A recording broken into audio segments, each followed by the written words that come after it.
Okay, hello YouTube. This is a 17-pound whole brisket.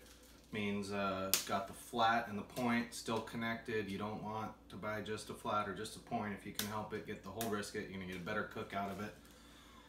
I go about an hour per pound. I'm just gonna say that up front. So 17 pounds, I'm gonna cook this thing maybe as little as 12 hours, but I could go 15, 16, 17 hours.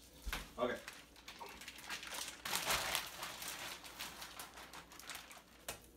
Okay, so what I'm doing here is cutting off some of the fat. This is probably the wrong knife. This is a fillet knife. That's what I got, it works. You know, some people just leave all this on. I like to get rid of some of it.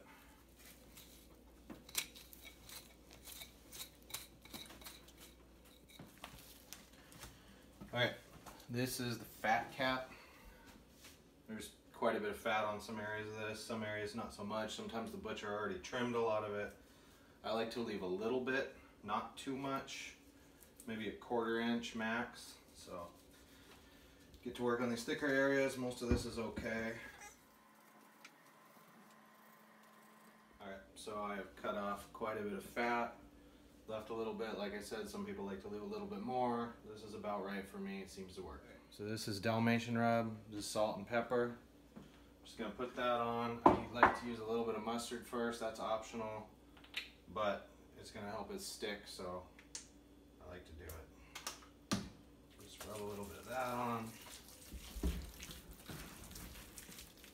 And then we'll start sprinkling that rub on there.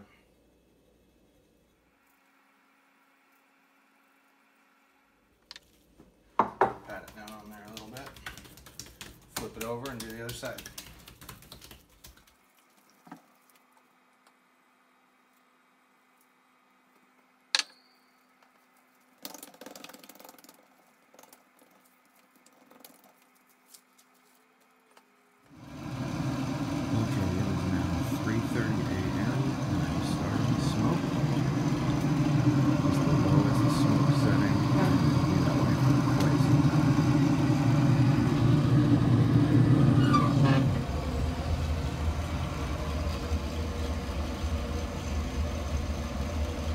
It's 7 a.m.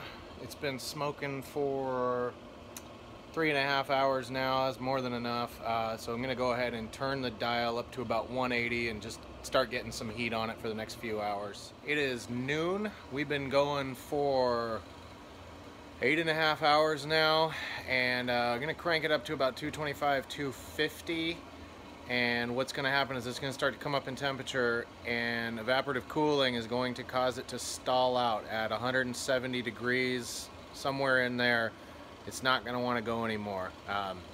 If you try to push it, you crank it 300, 400, 500 degrees, you can heat it up, you can get it over 200 where you want it, but you will dry it out. So let's get it up to 170. Okay, so we have stalled out right about 170. If I keep going and I try to push this thing up to 200 degrees, I'm going to dry it out. So what we're going to do now is give it a water bath and get it up above this temperature range. Alright, so what you want to do now is drop it into a pre-made tinfoil pan like this one. And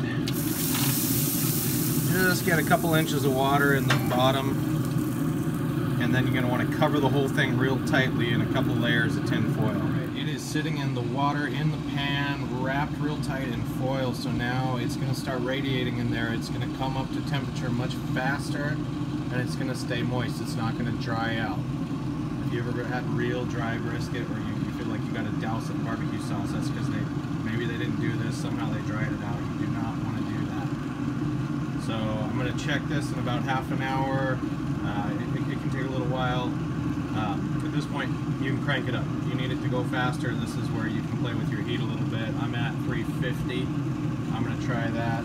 I still got some time to go before this thing needs to be ready, so I'm not in a big hurry. We're also done with smoke at this point, so you could just as well throw this in your oven if you want to reserve your wood or your pellets. Okay, we are riding right around 207 degrees in the center of the thickest cut of the meat, so I'm going to go ahead and turn it off. And I am going to take it out and I'm going to wrap it in foil, wrap it in a couple of towels, and stick it in a cooler until we're ready to eat. Here's a fully cooked brisket. It's going to rest for a couple of hours. I'm going to wrap it in this foil. I'm going to wrap it in a couple of towels and stick it in a cooler. It'll pretty much keep cooking itself, maintain its temperature 2, 3, 4 hours. It should be fine. I like to throw it in the broiler right before we eat it. Crisp up that bark again. Do not throw this away. This is good for cooking greens in, so hopefully you have some greens to serve on the side. Cook it in that juice and you'll be glad you did. Okay, so I'm taking my brisket out of the cooler now.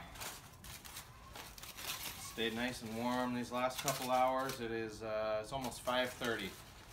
So I started this at 3:30 in the AM. It is now almost 5:30 in the PM. Let's have a look.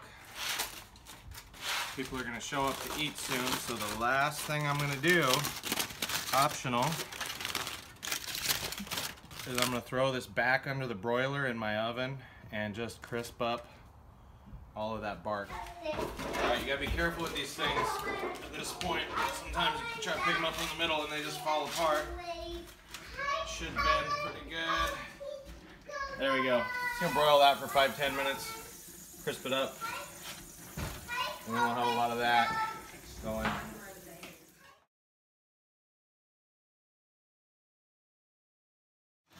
So the last thing you got to do is you find that seam, real easy to find, between the point and the flat.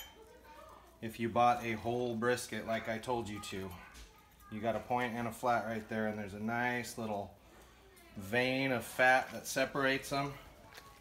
Should just slide apart. And then you want to find the grain. Grain's going that way on this piece. Cut it into strips across the grain. Cut it with the grain. Hi guys. YouTube there you tutorial. Go. That is your final product there.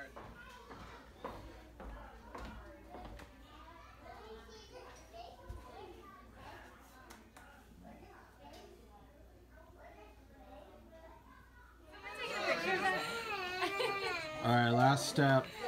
You just leave it out on the table and it gets eaten eventually.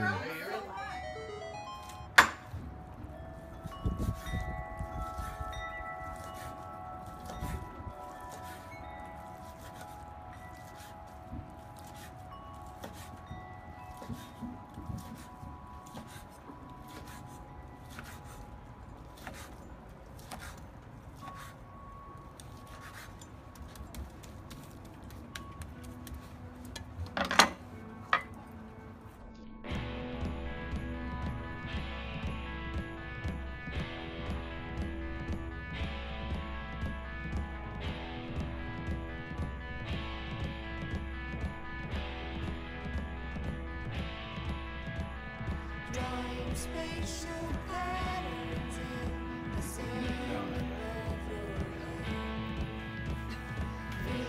like I understood the words you never said. Standing in the This is a 17.18 pound whole brisket. That means it's point and flat and separated. That's what you want. The bigger the better. You get a longer cook, the better meat. My eyebrows on fleek. Okay. Cut. Cut. Cut. Cut. Background of this video. It's just a comment. It's so funny.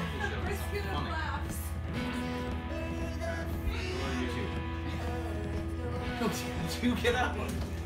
You get out. Say hello, YouTube. This is a 17.18 pound whole brisket.